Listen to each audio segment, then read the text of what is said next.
No, right now, my mom came in, but we don't live in the same room because of personal needs and changes that we made in the family. And the reason we don't invite gang related people from school or people that know them is because we know that when they are not accepting us or us accepting them, that there will be a problem at the house or with our neighbors. It is very important that you bring in people that are representable, that are self dependent, and that are friendly into your house. It sounds like a joke. It sounds like something that you don't know what you're talking about, but it is true. It is true. Always make sure that you only invite people that you know into your house and that you don't invite a stranger. If you don't know them and they're older than you and they've been following you for a long time, tell them no. Because they're going to be asking for food, asking for money, asking for clothes, asking for help, and we don't have anything to offer. Like I said, I didn't finish the plans that I had for school, for college, or for high school, and I cannot I cannot go to school because when I was in high school, I didn't have my wedding plans or my wedding, and that's exactly the reason why I didn't want to give out the information because they're doing it on purpose to help the other girl that he was in a relationship with because they want for her to like bring to help out those that don't like me and my boyfriend that I had at that time. But we didn't say anything. We stayed quiet for some time about the relationship and about the story. We actually broke up because we have problems. And it's true. They are not going to feel bad for you. They're not going to care about you or what you go through because that's not their responsibility or their problem. So it looks bad that you always tell them yes and that you always ask of something, but that you never give anything in return.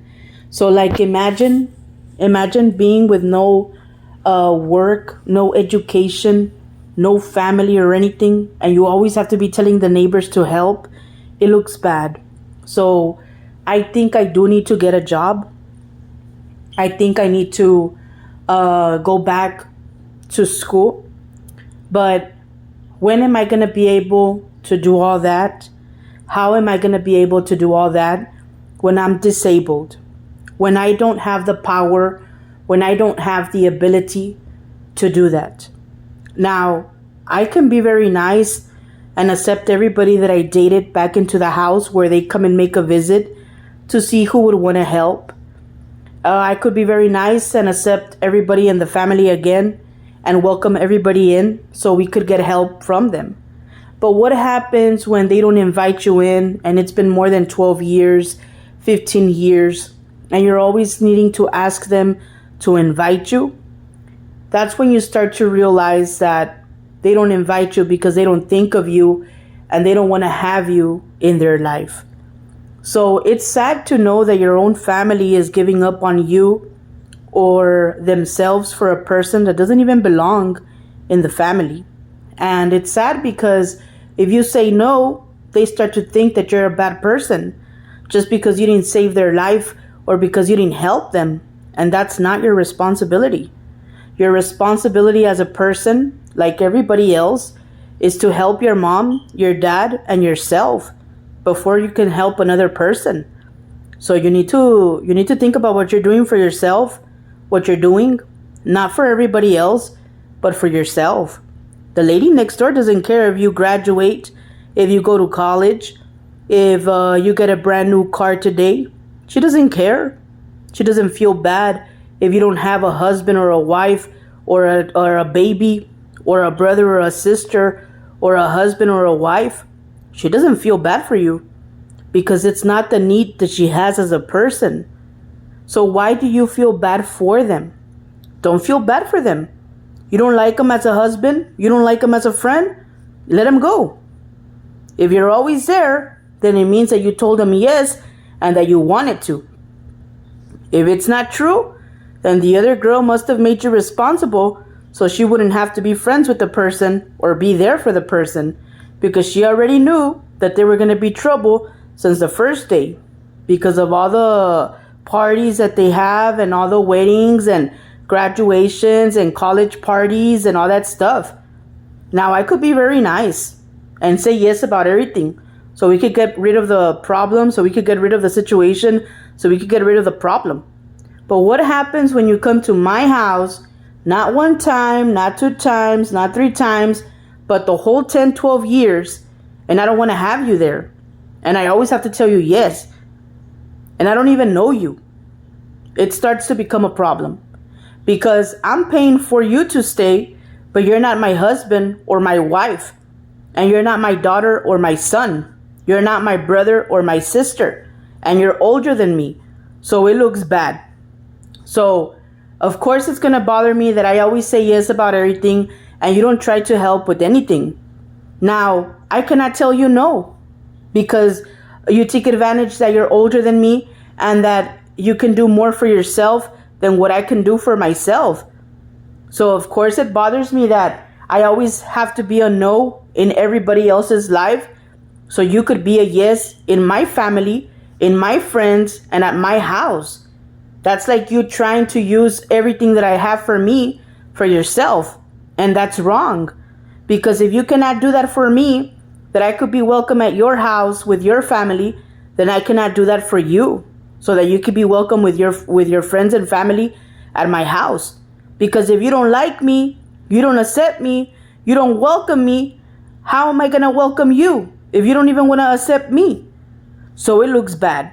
Now, I personally think, not in a bad way, right? I like you and everything, but I think that you did it on purpose. So I could always tell you yes about everything. Not because I would have wanted that to be or because I would have wanted to be with you, but because you always get a yes from me on everything.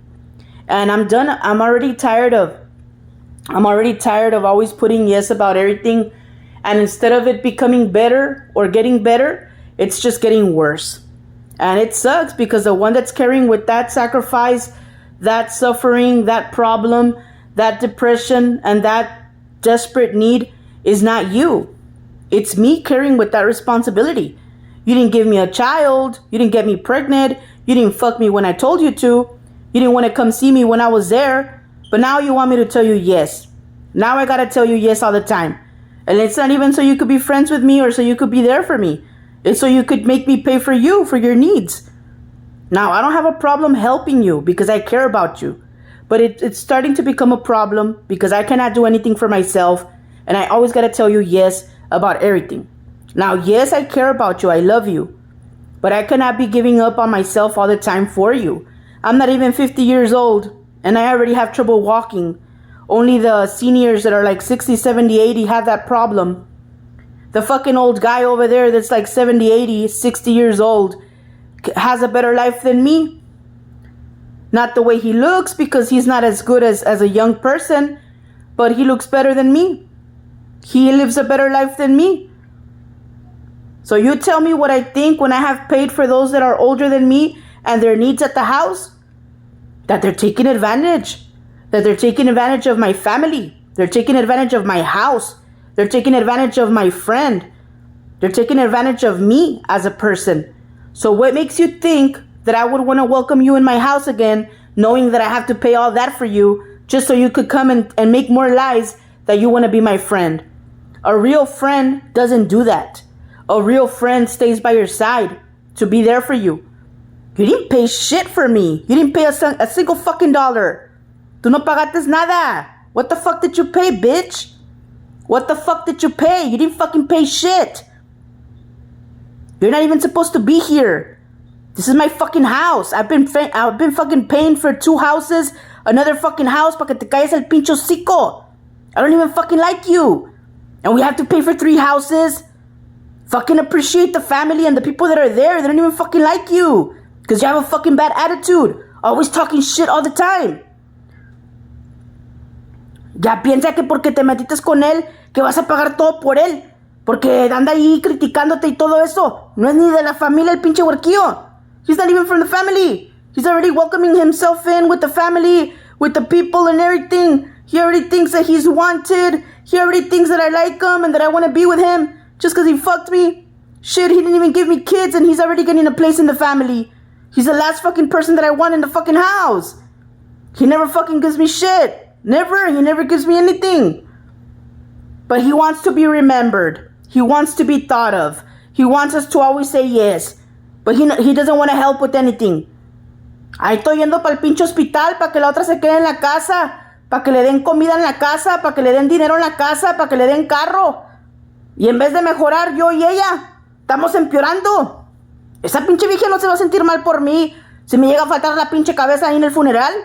Esa pinche vieja no me quiere. Es bien hipócrita. Esa pinche vieja es bien envidiosa. Es bien envidiosa la pinche viejita. Está bien fea. Yo la hubiera dejado desde hace mucho. La hubiera dejado ahí en el pinche hospital. Si yo fuera mala, yo te la hubiera dejado ahí sola. Y me fuera ido a meter con todos los amigos de él. Y toda la familia de él. Yo me fuera a meter allá con todas las pinches viejas que conoce él. Si yo fuera una puta como la pinche vieja de enseguida. Si yo fuera mala, mira. Yo nomás me preocupara de que me salgan embarazadas en la casa. Yo no soy muy puta como esa pinche viejía. Estaré más abierta que ella, pendejo. Pero por lo menos tengo respeto porque los hombres a mí no me andan rechazando en la cama.